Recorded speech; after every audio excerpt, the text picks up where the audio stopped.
Hello everyone, এটা আমার নতুন পেজ। আমার পুরনো পেজটা নষ্ট হয়ে গেছে, এই পেজটা আমি ওপেন করেছি, সবাই ফলো করে দিও এই পেজটাই। আচ্ছা, তোমরা আমার রিভিউ চ্যানেলে সবাই কমেন্ট করেছিলে, অনেকজনই কমেন্ট করেছিলে যে দিদি প্রোডাক্ট নিয়ে তো রিভিউ তুমি দাও, এমন কিছু খাবার আছে কি যেটা খেলে সত্যি সত্যি স্কিন গ্লো হয়। প্রচুর হিউজ প্রোডাক্ট আছে যেগুলো মাখলে সত্যি সত্যি স্কিন ভালো হয়। আবার সত্যি সত্যি অনেক খাবার আছে যে ফুডগুলো আমরা যদি ইনটেক করি তাহলে সত্যি সত্যি স্কিন ভালো হয়। তো তার মধ্যে একটা খাবার যেটা আমি নিজে প্রচণ্ড ভালো রেজাল্ট পেয়েছি, অ্যান্ড আমার হস্টেলের একটা ফ্রেন্ড ছিল, আমি তাকে দেখেছিলাম ও এটাকে করতো এবং 4 বছর ইউজ করার পরে ওর স্কিনের একটা আমূল পরিবর্তন।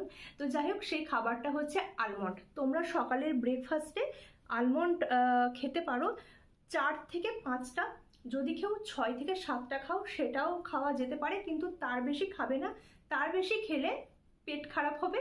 তো সেক্ষেত্রে হচ্ছে যেটা তুমি খেলে সেটা আর কোনো কাজ হলো না। তো আলমন্ড খেলে কি হবে একটু বলি। আলমন্ড খেলে স্কিনের টেক্সচার তোমার চেঞ্জ হবে, স্কিনটা টাইট হবে এবং স্কিনটা দেখতে খুব ভালো লাগবে এবং তার সাথে সাথে গ্লো আসবে। আর ফর্সা হওয়া যায় না, আলমন্ড খেয়ে স্কিন গ্লো করে আর স্কিনের টেক্সচার চেঞ্জ হয়ে যায়, স্কিন খুব ভালো হয়। আলমন্ডের মধ্যে আছে, আলমন্ড হচ্ছে একটা প্রচণ্ড নিউট্রিশিয়াস একটা খাবার, আর আলমন্ডের ভিতরে আছে প্রচণ্ড হাই প্রোটিন এবং হাই ফাইবার। তো তোমরা আলমন্ড খেয়ে দেখতে পারো, 2 থেকে 3 মাসের মধ্যে কিছুটা রেজাল্ট অবভিয়াসলি পাবে। 6 মাস আলমন্ড খেলে একটা ড্রাস্টিক চেঞ্জ তোমরা দেখতে পাবে।